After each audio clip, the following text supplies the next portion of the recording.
saya ingin menyampaikan materi saya tentang kemampuan beradaptasi dan kebersamaan sebagai benteng pertahanan keluarga di masa pandemi. Monggo di-share-kan, Mbak Anissa.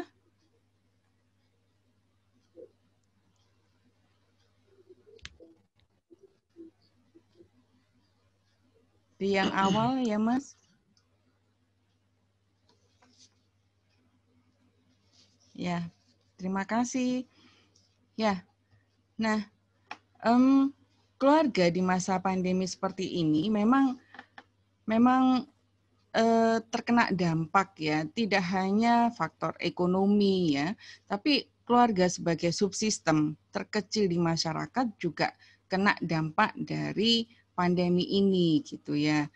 Mulai dari kalau kita bilang di keluarga itu ada subsistem parenting, kemudian subsistem spouse, subsistem sibling, itu semuanya kena ya, terpengaruh. Ini ada data yang bisa saya sajikan. Monggo next. Next, Mas. Next untuk slide-nya. Nah, ini. Jadi kalau kita sebentar yang WHO yang sebelumnya, Mas. Jadi di sini saya bisa sampaikan bahwa data dari WHO tentang KDRT, nah selama pandemi itu nggak hanya saja terjadi di Indonesia, di negara-negara lain pun juga gitu ya terkena dampak. Jadi seperti Spanyol, April 2020 naik signifikan 60% dari tahun sebelumnya. Sementara di Inggris, April 2020 naik 49% dari sebelumnya. Ini KDRT yang terjadi di negara-negara, apalagi di Indonesia gitu ya. Next, data dari BKKBN juga menyatakan bahwa selama rentang waktu April sampai Mei 2020 itu lebih dari 20.000 keluarga, 95% mengalami stres akibat pandemi. Jadi bagaimana tidak mengalami stres ya, siapapun keluarga dimanapun pasti akan mengalami stres ini ya. Karena apa sebenarnya? Karena yang biasanya kita tidak sering berjumpa 24 jam gitu ya. Ketika masa pandemi semua anak-anak study from home juga di rumah gitu ya. Ayah, ibu kerja juga work from home gitu ya, di rumah juga. Sehingga kita 24 jam nih, 24 jam ada di rumah. Gesekan-gesekan itu mungkin sangat dimungkinkan terjadi, sehingga konflik-konflik itu pada akhirnya muncul dalam sebuah keluarga. Biasanya nih kalau sebelum pandemi itu anak sudah siap berangkat sekolah jam 6 gitu ya, siap berangkat ke sekolah jam 6 karena jam setengah 7 mereka sudah masuk sekolah. Kemudian si ayah dan ibu juga berangkat pagi. Belum lagi kalau misalnya si anak nanti ada ikut bimbingan belajar setelah pulang sekolah gitu ya, sehingga pulang pun juga larut malam. Begitu juga dengan ibu, dengan bapak gitu ya, ada kerja lembur di kantor dan segala macam, tugas luar kota, itu kan gesekan itu jarang sekali akan terjadi ketika tidak sering bertemu di rumah gitu ya. Tetapi ketika sering bertemu di rumah nih ya, itu gesekan yang terjadi, apapun isu yang kecil aja bisa membuat konflik di dalam keluarga. Misal nih, kalau adik sama kakak bareng-bareng study from home ya, untuk gadget misalnya, itu sudah konflik ya, sudah konflik gadget digunakan untuk waktu yang bersamaan. Kalau misalnya cuman pakai handphone bisa gitu ya, tapi ketika sekolahnya itu sama-sama, kemudian ini waktu untuk ujian atau ulangan bersama, Nah, itu kan butuh sebuah laptop yang lebih gede untuk bisa membaca soal itu, konflik akan muncul gitu kan.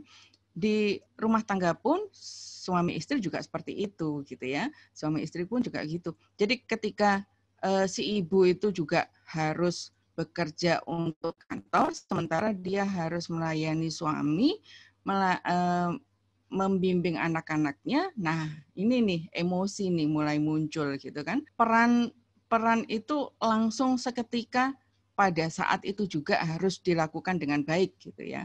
Itu yang menyebabkan mereka stres gitu ya. Nah, data pada Komnas Perempuan next ya, hingga 17 April 2020 itu didapat pengaduan 204 kasus kekerasan terhadap perempuan itu yang dilayangkan via email, 268 via telepon, dan 62 via surat gitu ya. Ini yang untuk kekerasan terhadap perempuan ya, masalah spouse ya, subsistem spouse antara suami dan istri gitu ya. Nah, begitu juga ketika di subsistem parenting ya, next kekerasan orang tua terhadap anak itu juga luar biasa kasusnya gitu ya, luar biasa. Data dari Simfoni atau Sistem Informasi Online Perlindungan Perempuan Anak ya, itu dalam rentang sampai 2 April 2020 itu sebanyak 368 kasus ya. Itu. Tetapi ketika ini dilakukan kembali dalam rentang yang melihat Januari 17 sampai dengan 17 Juli 2020 itu ada kekerasan terhadap anak yang dilaporkan itu 3.928 kasus. Nah, ini kan kenaikan yang signifikan ya. Nah, ternyata KPAI pun ya, Komisi Perlindungan Anak Indonesia menyurvei secara online rentang waktu 8 sampai 14 Juni 2020 itu terlihat bahwa anak kerap mendapat kekerasan fisik maupun psikis dari orang tuanya gitu ya, dari orang tuanya. Verbal itu 60% dan fisik 11%. Itu yang terjadi gitu ya. Itu yang terjadi di masa pandemi ini. Nah, kita bicara nih ketika masa pandemi yang seperti ini kemudian menimbulkan berbagai macam konflik dalam kehidupan rumah tangga gitu ya, dalam kehidupan rumah tangga baik itu suami istri yang meningkat, kemudian kekerasan terhadap anak juga meningkat gitu ya. Nah, ini kita perlu nih bicara tentang ketahanan keluarga. Apa sih yang dimaksud dengan ketahanan keluarga gitu ya. Nah, ketahanan keluarga, next ya Mas ya. Ketahanan keluarga adalah kemampuan yang dimiliki sebuah keluarga dalam menghadapi tantangan sebenarnya, tantangan dan hambatan baik dari dalam maupun dari luar sistem keluarga. Jadi kalau saya bilang sebuah perubahan sekecil apapun itu menimbulkan tantangan dan hambatan bagi keluarga ya. Kalau kita menyebut tantangan berarti kita positive thinking nih ya, positive thinking. Kalau kita bicara tentang hambatan nih, keluarga-keluarga yang menganggap bahwa perubahan itu sebagai sesuatu yang negatif gitu ya. Nah, di sini kita mau memilih ketahanan keluarga itu mau menghadapi pandemi ini, perubahan ini, itu secara positif atau secara negatif gitu ya. Karena kalau kita bicara itu perubahan dianggap sebagai sebuah tantangan, challenge gitu ya, itu sebuah kata-kata yang positif bahwa semuanya itu selalu berubah gitu ya, selalu berubah. Tetapi kalau kita mengatakan itu perubahan sebagai hambatan, nah hambatan ini kita sudah berpikir negatif nih ya. Jadi pilihan keluarga itu mau milih perubahan itu dianggap sebagai tantangan atau sebagai hambatan. Nah, itu yang kita harus dialogkan dalam sebuah keluarga gitu ya. Nah, next bahwa tantangan dan hambatan itu sebenarnya dalam keluarga itu selalu ada perubahan, selalu sekecil apapun pasti ada perubahan. Karena apa? Karena keluarga itu merupakan sistem terkecil di masyarakat. Jadi selalu ada perubahan-perubahan ya. Perubahan itu kalau misalnya perubahan itu di dalam sistem itu biasanya lebih bersifat predictable ya, predictable dalam arti kita bisa itu perubahan yang alami, yang natural karena life cycle ya, life cycle. Kalau misalnya kita sekarang memiliki anak-anak yang masih balita itu kan keruwetannya itu akan beda ketika kita memiliki anak yang remaja, memiliki anak yang dewasa. Itu perubahan sebenarnya, perubahan, tetapi itu yang predictable yang bisa diramalkan dan itu yang gradual gitu ya. Tetapi ketika masa pandemi ini yang muncul adalah perubahan yang cepat, yang berasal dari luar sistem itu dan biasanya bersifat unpredictable seperti sekarang ini gitu ya. Jadi disinilah kita keluarga itu perlu mindsetnya itu mau ke arah yang positif atau ke arah yang negatif gitu ya. Nah, next kalau kita bicara ketahanan saat ini yang diuji itu ada kalau saya list mungkin ada lebih banyak ya, nanti mungkin Bu Herin yang lebih paham tentang ketahanan karena beliau ini pakar tentang ketahanan keluarga gitu ya. Jadi ini kalau saya bisa list, ini ada ketahanan fisik yang diuji, ketahanan pangan, ketahanan finansial, dan ketiga ini biasanya ketika kita bicara fisik, ketika kita bicara pangan, ini korelate sama finansial biasanya. Masa pandemi yang seperti ini biasanya pendapatan sebuah keluarga itu ada pengurangan jauh kalau dibanding sebelum masa pandemi. Nah, ketika finansial ini berkurang, otomatis kebutuhan untuk pangan, kemudian fisik itu untuk kesehatan ya, alat-alat kesehatan, vitamin, istirahat. Nah, itu sebenarnya dibutuhkan. Cuman karena finansial mulai berkurang nih, mulai nih nambah-nambah income yang lain. Nah, ini fisik ini kadang-kadang tidak dihiraukan, tidak atau diabaikan begitu ya untuk mencari sumber penghasilan yang lebih gitu ya, yang bisa mencukupi. Nah, ini pada akhirnya berdampak pada ketahanan yang lain yang tiga berikutnya seperti emosional, sosial, dan relationship.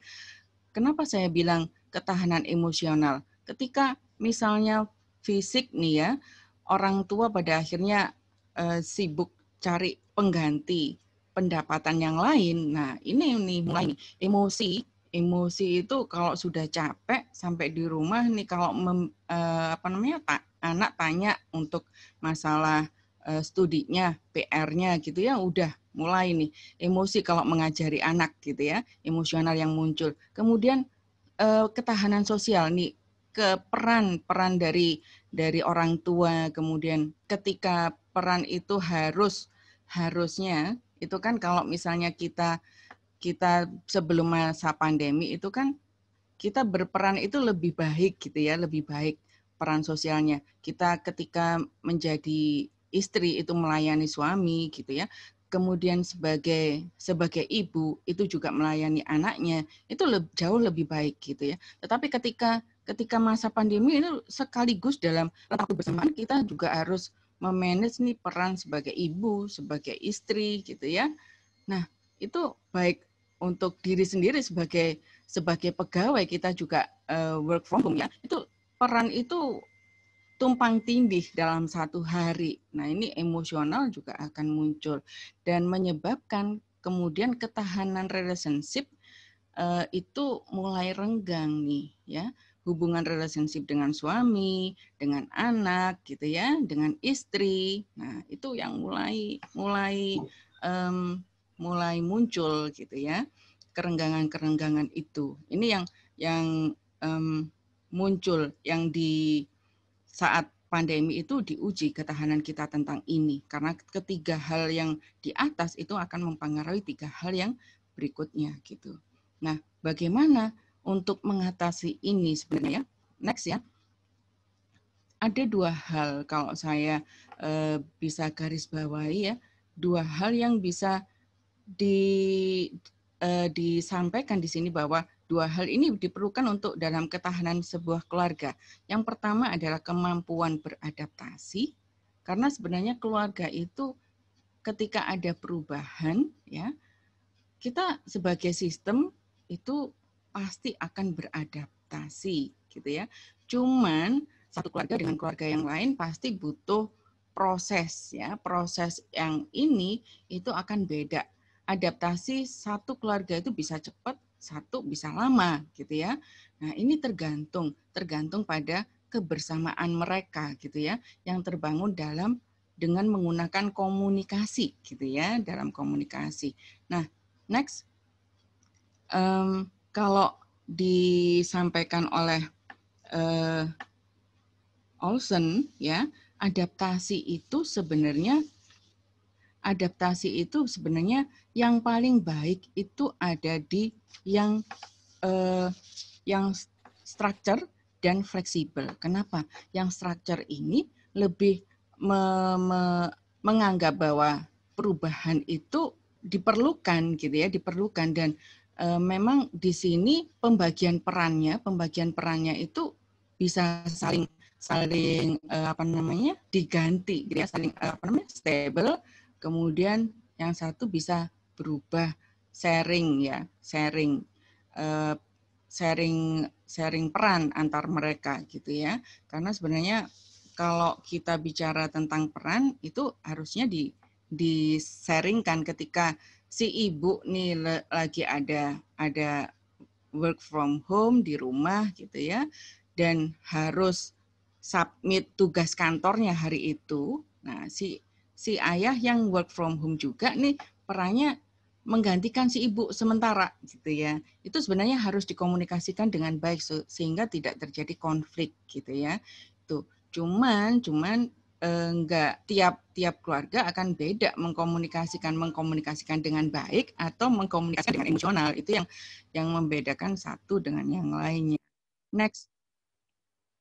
Nah, next, ketika kita bicara tentang adaptasi, nah butuh nih ketika adaptasi itu tidak hanya kan bisa sharing, ini bisa perubahan bisa dianggap sebagai sesuatu yang wajar dan segala macam. Bukan hanya itu ya, tetapi kita boleh diharuskan di sini itu bersama-sama, kohesivitas. Dalam arti tidak juga mengabaikan bahwa individu itu seorang yang unik, ya. Jadi di sini yang paling bagus itu kohesif dan connected. Ini kondisi yang paling bagus karena apa? Di sini ada saling ketergantungan satu sama lain, ya. Mereka bisa memanage kapan dia berperilaku sebagai I atau sebagai we, gitu ya. Kita bersama-sama atau saya, gitu. Saya yang berperan di sini. Jadi bisa menegosiasikan peran dengan baik kapan saya harus together, gitu ya. Kapan saya saya sendiri yang harus bertanggung jawab atau ini adalah tanggung jawab bersama. Ini yang harusnya dikomunikasikan, gitu ya. Sementara kalau yang NMES itu yang menganggap saya nih yang lebih yang kepentingan saya nih yang harus didahulukan, gitu ya. Sementara kalau I dan we ini saling bisa bernegosiasi kepentingan saya yang didahulukan atau kepentingan kita bersama, gitu ya. Itu yang dinegosiasikan dengan baik. Nah, ketika next ya, yang slide yang terakhir, nah itu bisa disimpulkan bahwa sebenarnya kalau kita bicara tentang adaptasi dan kebersamaan, nah ini kan kita tadi bicara bahwa yang diadaptasi itu kondisi-kondisi fisik kita, pangan kita, finansial, terutama yang tiga. Yang terakhir emosional, sosial, dan relationship, gitu kan. Nah, ini harus ada pembagian peran, gitu. Nah, peran ini harusnya perlu dikomunikasikan dengan satu keterbukaan, gitu ya.